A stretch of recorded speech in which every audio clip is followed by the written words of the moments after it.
예수님께서 부활하셨습니다. 그 증인들이 또한 그러한 주님을 만난 이들이 있지요. 바로 여자들이라고 일컬어지는 막달라 마리아와 요한나와 야고보의 모친 마리아 있죠. 천사를 만납니다. 그리고 이 세 여인은 이 놀라운 소식을 모든 11사도와 다른 모든 이들에게 알렸다라고 되어 있습니다. 그런데 그 다음 반응이 우리가 참 예측할 수 없는 상황들입니다. 하다못해 베드로만큼은 해야 될 것 같은데 베드로만 그랬다라는 것이죠. 즉 자기들을 지금까지 가르치시고 또한 그 죽음 앞에서 십자가형 앞에서 괴로워하고 힘들어하던 이들이 예수께서 다시 살아나셨다는 소식을 들었을 때, 부활하셨다는 이야기를 들었을 때 응당 예수님의 제자들이라면은 이 사실에 대해서 기뻐하거나 감사하거나 아니면 믿지 못하겠으면 베드로처럼 진짜 그게 맞는지 찾아가 보기라도 해야 되는 거 아닙니까? 그런데 베드로만 그렇게 했고, 게다가 베드로는 이 사실을 확인하고도 그냥 집으로 돌아갔다라는 것이죠. 왜 이렇게 반응했을까요? 여러분이라면 어떻게 하시겠습니까? 그 다음에 또 이어지는 내용들이 엠마라고 하는 두 제자의 내용입니다. 분명히 이들이 이 모든 일들을 들었다라는 것이죠. 세 여인으로부터. 그런데 이들은 엠마오로 가기만 하지 예수님을 부활하신 그 일에 대해서 그 기쁨을, 그 사실을 확인하거나 아니면은 관심을 갖지 아니한 모습으로 나타나고 있다라는 것이죠.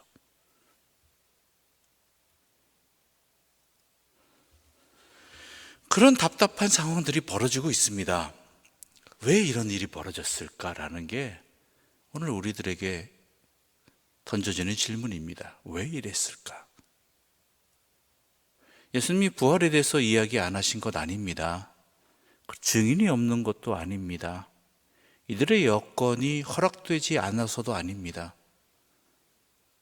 여인들만큼 안식 후 첫날 새벽엔 달려가지 못했을지라도 그 소식을 들었을 때 충분히 달려갈 수 있는, 가볼 수 있는, 하다못해 가보자라는 이야기조차 없는 이 상황에 대해서 어떻게 이해되느냐라는 것이죠. 도리어 이들은 엠마오로 가는 두 사람의 모습입니다. 베드로는 자기 집으로 갔고 두 제자는 엠마오로 갔다라는 것이죠. 이 상황은 한 결론부터 이야기하자면 어찌할 바를 모르는 상황입니다. 어찌할 바를 모르는 상황. 분명히 벌어진 사실이 있음에도 불구하고 그 사실이 자신들의 그 다음 행동으로 연결되는 것이 아니라 지금 현재 어찌할 바를 모르는 상황입니다. 이유는 여러 가지겠죠. 예수님께서 십자가형을 당하셨다라는 것, 그리고 이 현실이, 예수님을 잡아간 이 현실이 자신들에게도 다가올 것이라는, 그 잡힐 것이라는 두려움의 현실이 있었을 것이고, 더 중요한 게 뭔지 아십니까? 이 모든 상황들을 제대로 깨닫지 못한 이유는요, 말씀을 깨닫지 못했기 때문이라는 거예요. 그래서 예수께서 이 두 사람에게 나타나실 때 예수를 못 알아보고, 또한 예수님이 질문하실 때 당신은 왜 예루살렘에서 벌어진 일을 알지 못하느냐라고 할 정도였죠. 그래서 예수님께서 나중에 꾸짖었다고 표현하는 게 맞을까요? 안타까워하신 말씀이 그 다음에 25절부터 27절의 말씀입니다. 함께 읽어볼까요? 25절부터 27절입니다. 이르시되, 함께 읽겠습니다. 이르시되 미련하고 선지자들이 말한 모든 것을 마음에 더디 믿는 자들이여, 그리스도가 이런 고난을 받고 자기의 영광에 들어가야 할 것이 아니냐 하시고, 이에 모세와 모든 선지자의 글로 시작하여 모든 성경에 쓴 바 자기에 관한 것을 자세히 설명하시니라. 예수님이 다른 이야기 안 하셨어요. 말씀으로 깨닫게 해주셨다는, 말씀을 풀어주셨다는 것이죠. 근데 그 말씀을 통해서 우리가 주님을 제대로 바라볼 수 있어야 되는데 그렇게 되지 못한 현실이 분명히 있습니다. 그 이유 중에 하나는 뭐냐면 21절 말씀 함께 읽어보겠습니다. 21절입니다. 우리 함께 읽어보겠습니다. 우리는 이 사람이 이스라엘을 속량할 자라고 바라노라. 이뿐 아니라 이 일이 일어난 지가 사흘째요. 이 사람들이 가졌던 생각이 뭐냐면 예수님에 대한 자기들의 생각이 기대감이 있었다라는 거예요. 우리들도 마찬가지죠. 예수 믿으면, 신앙생활하면, 이러면 하는 자기들의 기대감이 있어요. 나에게 무엇이 어떤가 도움이 되고 평안이 얻어지고 또한 문제가 해결되어지고 뭐 여러 가지 형태가 있겠지만 예수 믿음을 통해서 얻게 되는 기대감이 있다는 것이죠.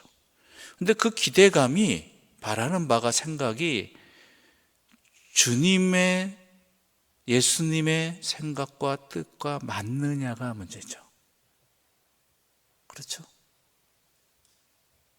내가 기대하는 바가, 내가 생각하는 바가 있는데 그것이 진정으로 주님의 뜻과 맞느냐, 주님의 생각과 맞느냐예요.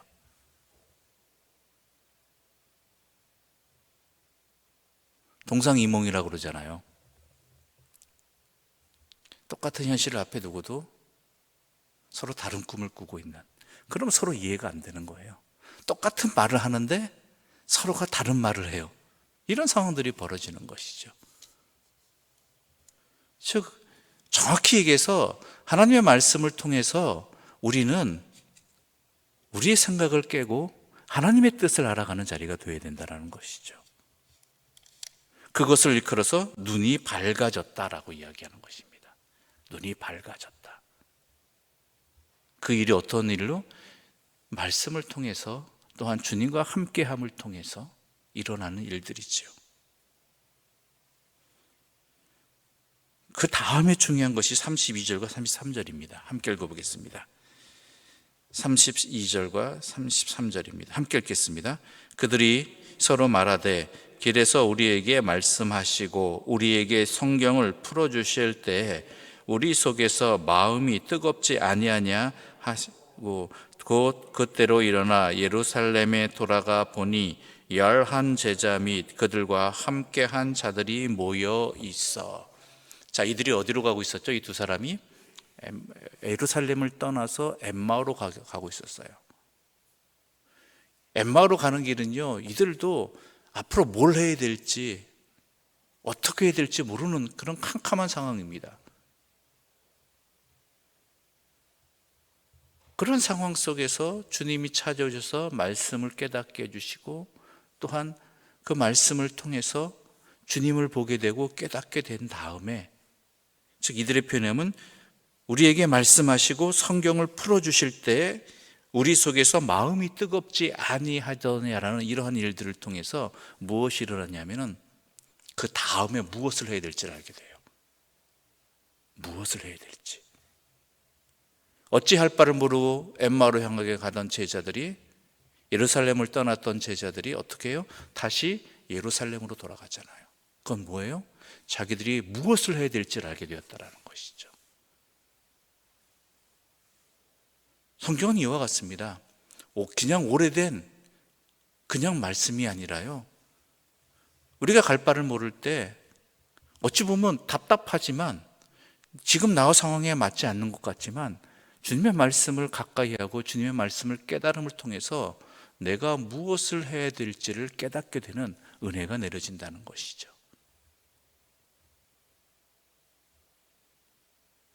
그래서 종교개혁자들이 핵심적으로 주장했던 게 뭐냐면 오직 말씀으로라는 것이죠.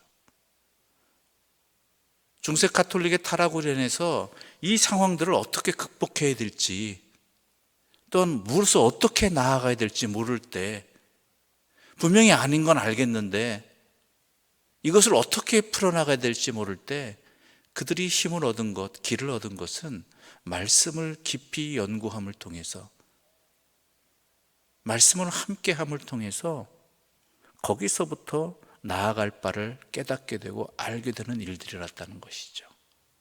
이건 평생 일어나야 될 일입니다. 내가 왜 평생 성경을 몇 번씩 읽었고, 또한 몇 번씩이 뭐예요? 100번도 넘게 읽은 분도 계시고 한데, 또한 이미 들었던 것 같은 설교의 말씀을 왜 매주 들어야 되는가, 매일 들어야 되는가? 그것은요, 우리 인생길 우리는 모르기 때문입니다. 특히 이렇게 급변하는, 일찍이 경험하지 못한 이 현실 앞에서 무엇을 어떻게 될지 모를 때 그 길은 바로 하나님의 말씀을 주님의 은혜로 깊이 깨달음으로써 내가 어디로 가야 될지, 무엇을 해야 될지에 대한 그 길이 보여지고 열려지고 행할 수 있는 힘이 생기기 때문입니다. 그래서 제자들이 이 두 사람이 어떻게 해요? 예루살렘으로 돌아갔죠. 예수님의 부활도 또한 믿게 되는 사람들이 되었다는 것이죠. 같은 모습이 또 나타납니다. 우리 44절부터 45절까지 함께 읽어볼까요? 44절부터 45절입니다. 함께 읽겠습니다. 또 이르시되 내가 너희와 함께 있을 때에 너희에게 말한 바 곧 모세의 율법과 선지자의 글과 시편에 나를 가리켜 기록된 모든 것이 이루어져야 하리라 한 말이 이것이라 하시고 이에 그들의 마음을 열어 성경을 깨닫게 하시고. 예수님이 제자들을 찾으셨죠. 부활하신 예수님께서 부활하신 자신의 몸을 만지게 하시는 것, 보게 하시는 것, 더불어서 행하셨던 것이 성경의 말씀, 예수에 관한 말씀을, 성경이 기록된 것들을 그들의 마음을 열어 깨닫게 해 주셨다라는 것입니다. 그로 인해서 사도행전의 역사가 이어질 수 있게 되는 것이죠. 물론 거기에는 성령의 역사도, 성령이 가장 중요한 역할이 뭡니까? 하나님의 말씀을 깨닫게 해 주시는 것. 바로 이 은혜가 중요하다는 것입니다. 결론을 말씀드리겠습니다. 하나님의 말씀이 나에게 가까이 있다라는 것, 허락되어졌다라는 것은 너무나 감사하고 기쁜 일입니다. 단순히 주문을 외우거나 아니면은 반복적 행위로서 그냥 허락되어진 것이 아니라 이 성경 말씀은 우리의 눈을 뜨게 하고 이 말씀을 깨달음으로써, 그리고 우리의 갈 바를 알게 하고 우리가 행할 수 있는 힘을 주시는 하나님의 은혜의 말씀입니다. 그러므로 하나님의 말씀을 항상 가까이 하시고 또한 그 말씀 깨닫기를 즐거워하시고 그로 인해 갈 바를 깨닫고 힘을 얻어서 이 혼란한 세상 속에서 그 길을 열어가시고 행하실 수 있는 주님의 사람들 되시기를 바랍니다. 기도드리겠습니다. 하나님 아버지, 감사합니다. 우리에게 이 말씀을 허락하여 주시고 이 말씀을 깨달을 수 있는 성령의 은혜도 함께 허락해 주셔서 감사합니다. 급변해가는 현실과 연약한 우리 자신을 돌아볼 때 우리는 갈 바를 모르고 내 삶의 길에서 떠날 수밖에 없는 엠마오로 가는 두 제자의 모습이, 또한 예수님의 부활하신 놀라운 사건 앞에서도 어떻게 행할 바를 모르는 제자들의 모습이 바로 우리 자신들입니다. 이럴 때 주의 말씀을 먼저 바라보게 하여 주시옵소서. 주의 말씀을 통해서 깨닫게 하여 주시옵소서. 우리의 눈이 떠지게 하여 주시고 우리의 마음이 열어지게 해주시고 우리의 마음이 뜨겁게 하여 주시어서 우리가 무엇을 행해야 될지를 말씀을 통해서 깨닫고 그 말씀대로 살아가는 믿음의 사람들 되게 하여 주시옵소서. 거기에 생명의 길이 있고 거기에 영원한 하나님의 자녀로서의 삶이 있다라는 것, 이것을 분명히 믿음을 통해서 이런 은혜를 누리게 하여 주시옵소서. 예수님의 이름으로 기도드립니다. 아멘.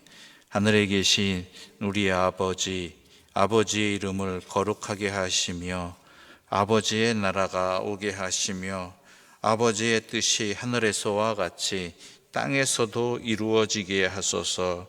오늘 우리에게 일용할 양식을 주시고 우리가 우리에게 잘못한 사람을 용서하여 준 것 같이 우리 죄를 용서하여 주시고 우리를 시험에 빠지지 않게 하시고 악에서 구하소서. 나라와 권능과 영광이 영원히 아버지의 것입니다. 아멘.